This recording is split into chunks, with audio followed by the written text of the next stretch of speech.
Good morning. Shri કન્યા પ્રાથમિક વિદ્યાલય કાલાવડ, ધોરણ 6, વિષય અંગ્રેજી. વિદ્યાર્થી મિત્રો, અંગ્રેજી વિષયમાં સેમેસ્ટર 2નો યુનિટ 1 આપણે કમ્પ્લીટ કર્યો, જેમાં યુનિટ 1ની અંદર તમારે લોકોને એક્ટિવિટી 8, 9 અને 10 જે આપેલી હતી એ આપણને એક્ઝામ માટે કોઈ જરૂરી છે નહીં. માત્ર તમારે લોકોએ રીડિંગ કરી અને એમાં આપેલો ડેટા છે એ વાંચવાનો છે, જેથી કરીને તમે થોડું નવું ઇંગ્લિશ વાંચી શકો. અને એક્ટિવિટી 10ની અંદર તમને ચિત્રની અંદર કલર ધ પિક્ચર, ચિત્રની અંદર કલર પૂરવા માટે કહેવામાં આવેલું હતું, પરંતુ આપણે ટેક્સ્ટબુકની અંદર કોઈપણ જાતના કલર્સ પૂરતા નથી. એટલે આપણે યુનિટ 2 તરફ આગળ વધીએ. યુનિટ 2નું નામ છે અ શિપ કેન હોક, એટલે કે વહાણ ચાલી શકે છે. એના માટે થઈ હવે અહીંયા આપણને શિપ માટે થઈ અને સ્પેલિંગ આપવામાં આવેલા છે. તો શિપ એટલે ઘેટું પણ થાય છે અને શિપ એટલે વહાણ પણ થાય છે. તો અહીંયા સરસ મજાની એક રાઇમ્સ આપવામાં આવેલી છે એક્ટિવિટી 1ની અંદર, જેમાં તમારે ગ્રુપમાં વર્ક કરવાનું છે. Work in group, recite the end song, એટલે કે તમે આ ગીત ગાતા ગાતા તમે વર્ક કરો. વિદ્યાર્થી મિત્રો, સ્કૂલ ચાલુ હોય તો આપણે પ્રેયરની અંદર આ રાઇમ્સ છે ગ્રુપ વાઇઝ આપણે ગાઈએ છીએ અને દરેક એક્ટિવિટી કરીએ છીએ. પરંતુ આ વર્ષે આપણે આ ચાન્સ છે ગુમાવેલો છે. જોઈએ, સરસ મજાની રાઇમ્સ છે. વિદ્યાર્થી મિત્રો, ઘરે પણ તમે આ રાઇમ્સને ગાઈ અને અંગ્રેજીને થોડું મજબૂત બનાવવા માટે પ્રયત્નો કરજો. સરસ રાઇમ છે. માત્ર પહેલા રીડિંગ કરી લઈએ, પછી આપણે સમજશું. I am jumping, I am jumping, look at me, can you jump as I do? Yes, I can, yes, I can. I am dancing, I am dancing, look at me, can you dance as I do? Yes, I can, yes, I can. I am sleeping, I am sleeping, look at me, can you sleep as I do? Yes, I can, yes, I can. વિદ્યાર્થી મિત્રો, તમારે group બનાવવાનું છે, જેમાં કોઈ એક વ્યક્તિ છે પોતાને આવડતી એક્ટિવિટી છે એ કરશે અને એના માટે થઈ અને જે એક્ટિવિટી માટે પોતે જે એક્ટિવિટી કરે છે એના માટેની રાઇમ્સની અંદર પહેલી 3 લીટી છે એ બોલશે અને ત્યાર પછી લાસ્ટની લીટી છે એ સામેના ગ્રુપ મેમ્બરો બોલશે કે હા, અમે પણ તેની જેમ કરી શકીએ છીએ. આઈ એમ જમ્પિંગ એટલે કે હું કૂદી શકું છું. ચિત્રની અંદર તમે જોઈ શકો છો કે ચિત્રમાં તમને આપવામાં આવેલું છે કે એક જે તમને ગમતો ટેડી એ જમ્પ કરી રહ્યો છે. એના માટે કહેવામાં આવેલું છે આઈ am jumping. I am jumping એટલે કે હું કૂદી શકું છું, હું કૂદી શકું છું. લુક એટ મી, મારા તરફ જુઓ. કેન યુ જમ્પ, શું તમે કૂદી શકો છો? એઝ આઈ ડુ, હું જેમ કરું છું તેમ. એઝ એટલે કે મારા જેવું જ. હું જેમ કરું છું તેમ તમે કૂદી શકો છો. તો સામેનો પક્ષ છે, ગ્રુપ મેમ્બર છે એમના, એ જવાબ આપે છે યસ, હા, આઈ કેન, હું કરી શકું છું. એટલે એક એક મિત્ર તેમને એક એક એમનો ગ્રુપનો મેમ્બર છે એ કરે છે હા, હું કરી શકું છું. પછી બીજો બોલે છે હા, હું કરી શકું છું. એટલે આ રીતે તમને આવડતું. હવે અહીંયા તમે જમ્પિંગની જગ્યાએ ડાન્સિંગ વર્ડ મૂકેલો છે. આઈ એમ ડાન્સિંગ, હું નૃત્ય કરું છું, હું નાચું છું. લુક એટ મી, મારા તરફ જુઓ. કેન યુ ડાન્સ, શું તમે ડાન્સ કરી શકશો? એઝ આઈ ડુ, હું જેવો કરું છું તેવો. Yes, I can. તો ફરી મિત્રો છે એમને જવાબ આપે છે yes I can, yes I can. I am sleeping, હું ઊંઘી રહ્યો છું, હું ઊંઘી રહ્યો છું. લુક એટ મી, મારા તરફ જુઓ. તો એના માટે થઈને કહે છે કે શું તમે મારી જેમ ઊંઘી શકો છો? તો એ જે નાના બેડ પર સૂતો છે એ રીતે તમને કહે છે લુક એટ મી, મારા તરફ જો. Can you sleep at as I do, જો હું જેમ સૂતો છું તેમ તમે સૂઈ શકો છો. ત્યારે યસ આઈ કેન, હા હું કરી શકું છું, હા હું કરી શકું છું. એ રીતે તમને આપવામાં આવેલું છે. વિદ્યાર્થી મિત્રો, આમના સ્પેલિંગ જે આપવામાં આવેલા છે એ સ્પેલિંગ આપણે જોઈએ કે સ્પેલિંગની અંદર તમને દરેક સ્પેલિંગ ડાન્સિંગ, લુકિંગ એ આપવામાં આવેલા છે. એ સ્પેલિંગ છે તમારે પાકા કરવાના છે અને એના પ્રમાણે ફરીથી તમારે તમારા કાવ્યને વધારે નવું બનાવવાનું છે. તો એમાં તમે શું કરી શકો એના માટેના તમને વધુ સ્પેલિંગ છે આપવામાં આવેલા છે. જોઈએ, તમારી પેર બનાવવાની છે. એક્ટિવિટી બી ની અંદર તમને કહેવામાં આવેલું છે કે તમે ફોર એક્ઝામ્પલ, ઇઝી એક્ઝામ્પલ એટલે કે પેર 1 એક પેર છે આવું કહેશે જેની અંદર રેબિટ છે એટલે કે સસલું. આઈ એમ રનિંગ, હું દોડી શકું છું, હું દોડી શકું છું. લુક એટ મી, મારા તરફ જુઓ. કેન યુ રન એઝ, શું તમે દોડી શકશો? આઈ ડુ, હું જેમ કરું છું તેમ. ત્યારે એલિફન્ટ છે એમને આન્સર કરે છે. અત્યાર સુધી આપણે યસ આઈ કેન વાળો આન્સર આપતા હતા. હવે આપણે ન કરી શકતા હોય તો એના માટે શું બોલાય? નો I can't, no I can't, ના હું કરી શકીશ નહીં. એટલે એલિફન્ટ છે એ સસલાની જેમ દોડી શકતું નથી, માટે આન્સર કરે છે નો આઈ કાન્ટ. હવે ફોર એક્ઝામ્પલ પેર 2 આપવામાં આવેલી છે. બટરફ્લાય એટલે કે આઈ એમ ફ્લાઇંગ, હું ઉડી શકું છું, હું ઉડી રહ્યું છું. લુક એટ મી, મારા તરફ જુઓ. Can you fly?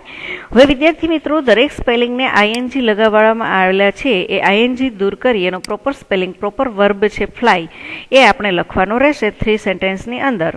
Can you fly as I do, તમે ઉડી શકશો હું કરું છું તે રીતે અથવા તો મારી જેમ. ત્યારે એલિફન્ટ છે એમને આન્સર આપે છે નો I can't, no I can't અથવા તો no I can not. Can નોટનું શોર્ટ ફોર્મ છે કાન્ટ. એટલે આ રીતે છે પેર બનાવી અને આપણે સેન્ટેન્સો બનાવી શકીએ. હવે તમને બાજુમાં બોક્સ આપવામાં આવેલું છે એનિમલ હુ, એટલે કે તમે કોણ છો, કયું પ્રાણી છો એ બનવાનું છે. રેબિટ અને એલિફન્ટની પેર છે આપણને આવી ગઈ. હવે તમારે રેટ અને ડોગની પેર બનાવી અને લખવાનું હોય તો તમે શું કરી શકો? રેટ છે એ બોલી શકે I am cutting, I am cutting. Look at me, can you cut as I do. ત્યારે ડોગ છે એના જેવું કટિંગ ના કરી શકે એટલા માટે ડોગ આન્સર કરશે no I can not, no I can not. જ્યારે રોર એટલે કે ભસવાનો છે અવાજ, તો એ ભસવાનો અવાજ છે ડોગ કરી શકે છે, તો ડોગ કહી શકશે dog I am roaring, I am roaring. Look at me, can you roar as I do. ત્યારે રેટ છે એના જેટલું રોરિંગ એટલે ભસી શકે નહીં એટલા માટે કહી શકે નો I can't, no I can't. હવે સ્માઇલની વાત છે, ક્લાઇમ્બની વાત છે, તો આ રીતે જે પક્ષી જે કંઈ કરી શકતું હોય એમ બેની પેર બનાવી અને તમે પ્રયાસ કરો અને આવી રમત છે તમે રમો, જેથી કરીને તમે વેકેશન દરમિયાન કંઈક નવું કરી શકો. આ એક્ટિવિટી કરવાનો બધાએ કમ્પલસરી પ્રયોગ કરવો જોઈએ, જેથી કરીને તમારા અંગ્રેજી વિષયને પણ તમે મજબૂત બનાવી શકો અને તમારો યુનિટ 2 છે એ પણ કમ્પ્લીટ થાય. હવે વિદ્યાર્થી મિત્રો, એક એક્ટિવિટી 1 ની હેલ્પલાઇન આપવામાં આવેલી છે તમને. એમાં કહેવામાં આવેલું છે કે તમારે લોકોએ એક વિદ્યાર્થી પ્રશ્ન પૂછે અને સમગ્ર ક્લાસ અમુક ચોક્કસ પ્રાણી તરીકે જવાબ આપે. દાખલા તરીકે કેન અથવા કેન નોટ જવાબ આપતા સમયે વિદ્યાર્થીઓને જે તે પ્રાણી, પક્ષીઓ, જંતુની વાસ્તવિક ક્ષમતાને આધારે જવાબ આપે તે ખાસ જોવું. વાસ્તવિક ક્ષમતા એટલે કે તમે જે પ્રાણી વિશેની વાત કરો છો તે પ્રાણી ખરેખર ઉડી શકે છે, દોડી શકે છે, ખાઈ શકે છે, કાપી શકે છે, શું કાર્ય કરી શકે છે એ તમને ખ્યાલ હોવો જોઈએ, એને વાસ્તવિક ક્ષમતા કહેવામાં આવે છે. હવે આ જ રીતે પ્રાણી પક્ષીની જોડ પસંદ કરી અને તમારે લોકોએ કેનથી પ્રશ્ન પૂછવાના છે અને યસ નોમાં એમના આન્સર આપવાના છે. એટલે મેં જેમ તમને કીધું કે બોક્સનો ઉપયોગ કરી અને તમે લોકો છે આ રીતે રાઇમ્સ પણ બનાવો અને આ રીતે ક્વેશ્ચન આન્સર પણ કરો. Who can fly, who can not climb, who can fly, તો જે ફ્લાય એટલે કે જે ઉડી શકે છે એ જવાબ આપશે. તો બટરફ્લાય ઉડી શકે તો બટરફ્લાય આન્સર આપે. એટલે તમારા લોકોએ જેમ તમે ગેમ્સમાં નામ પાડતા હોય, તમારા પોતાના નામ હોય એના કરતાં બીજું નવું નામ તમારે પાડવાનું. જો તમે બટરફ્લાય બન્યા હોય તો હુ કેન ફ્લાય એક બાળક આન્સર પૂછે, ક્વેશ્ચન પૂછે, તો જે બટરફ્લાય હોય એણે આન્સર કરવાનો આઈ કેન ફ્લાય, હું ઉડી શકું છું. અને આઈ કેન રન, એ જે દોડી શકતા હોય એના માટે. ક્લાઇમ્બ એટલે કે ચડવું, ઝાડ પર ચડવા માટે થઈને. હુ કેન નોટ ક્લાઇમ્બ, તો એલિફન્ટ છે આન્સર આપી શકે આઈ કેન નોટ ક્લાઇમ્બ. એટલા માટે થઈ દરેક વિદ્યાર્થીએ પ્રાણી પક્ષીનું નામ પસંદ કરવું અને આ રીતે ગ્રુપ બનાવવું. હવે એવું જ સરસ કામ છે આપણને અહીંયા એક્ટિવિટી 2 ની અંદર આપવામાં આવેલું છે. તમે લોકો હજુ પણ નવી રીતથી પણ શીખી શકો છો. તમને ચિત્રમાં આપવામાં આવેલું છે હિપોપોટેમસનું ચિત્ર. શું કહેવામાં આવેલું છે? Have special abilities. એબિલિટીઝ એટલે કે એમની પોતાની આવડત. Read the following sentence allowed. જે સેન્ટેન્સ આપવામાં આવેલા છે એ તમે મોટેથી વાંચો અને તમે સમજો કે એમાં કઈ આવડત રહેલી છે. A hippopotamus can run faster than a man. A hippopotamus can run. Hippopotamus છે દોડી શકે છે. ફાસ્ટર ધેન અ મેન, માણસ કરતા ઝડપથી દોડી શકે છે એવું કહેવામાં આવેલું છે. A rat can last longer without water than a camel. A rat can last longer. Rat એટલે કે ઉંદર. ઉંદર છે એ લાંબા સમય સુધી વિધાઉટ વગર રહી શકે છે વોટર ધેન અ કેમલ. એટલે કે ઊંટ છે એ ઉંદર કરતા પાણી વગર વધારે સમય રહી શકે છે.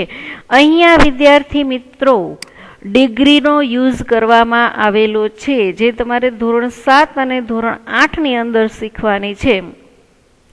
ડિગ્રી મીન્સ કે કમ્પેરેટિવ ડિગ્રી, સુપરલેટિવ ડિગ્રી એ ડિગ્રી હોય છે. ગ્રામરનો ટોપિક છે. અહીંયા તો માત્ર તમને પ્રાણીની એબિલિટીઝ એટલે કે પ્રાણીની આવડત છે એ શીખવવા માટે થઈને ઉપયોગ કરવામાં આવેલો છે. એટલે તમે અત્યારે મૂંઝાતા નહીં, પરંતુ તમારે જો આવી કોઈ વાતો યાદ રાખવી હોય તો પૂર્ણ રીતે સેન્ટેન્સ છે યાદ રાખતા શીખો. ત્યાર પછી આપવામાં આવેલું છે the Siberian tiger is the largest cat in the world. Siberian tiger એટલે કે સાયબરના પ્રદેશમાં જે વાઘ છે એ કેવો છે? તો કે લાર્જેસ્ટ કેટ, મોટી બિલાડી જેવો છે. ઇન ધ વર્લ્ડ, વિશ્વની અંદર. વિશ્વની અંદર સાઇબરિયન વાઘ છે એ મોટી બિલાડી જેવો લાગે છે. It weight up to 300 kilograms. તેનો વજન છે એ 300 કિલોગ્રામ છે. It can eat 27.2 kilograms of meat at 1 meal time. એટલે કે ઇટ કેન ઈટ, તે ખાઈ શકે છે. 27.2 એટલે કે 27.2 કિલોગ્રામ ઓફ મીટ એટલે કે માંસ. એટ 1 એટલે એક વખતમાં, મીલ ટાઈમ એટલે કે જ્યારે પોતે ખાતો હોય છે ત્યારે 27.2 કિલોગ્રામ જેટલું માંસ છે એ ખાઈ જાય છે. અને તે દેખાય છે કેવો? તો એક મોટી બિલાડી જેવડો. એટલે કે જનરલ જે વાઘ છે એના પ્રમાણમાં થોડોક એ નાનો છે, છતાં પણ એનો વજન 300 કિલોગ્રામ છે. આ રીતે એ સાઇબરિયન વાઘ છે, સાઇબરિયન ટાઈગર છે, એની આપણે ઇન્ફોર્મેશન પ્રાપ્ત કરી. ત્યાર પછી આપવામાં આવેલું છે a crocodile can not move its tongue and can't chew. Can not, a crocodile એટલે કે મગર. કેન નોટ, શકતો નથી. મૂવ ઇટ્સ ટંગ, પોતાની જીભથી ખોરાકને ચાવીને દૂર કરી શકતો નથી. એટલે કે પોતાના પેટની અંદર, પોતાના શરીરની અંદર ખોરાકને પહોંચાડવા માટે તે જીભનો ઉપયોગ કરતો નથી. કાચબો છે એ મગર છે તે કેન નોટ, કરી શકતો નથી. ઇટ્સ ટંગ જીભનો ઉપયોગ એન્ડ કાન્ટ ચ્યુ ચાવવા માટે થઈને.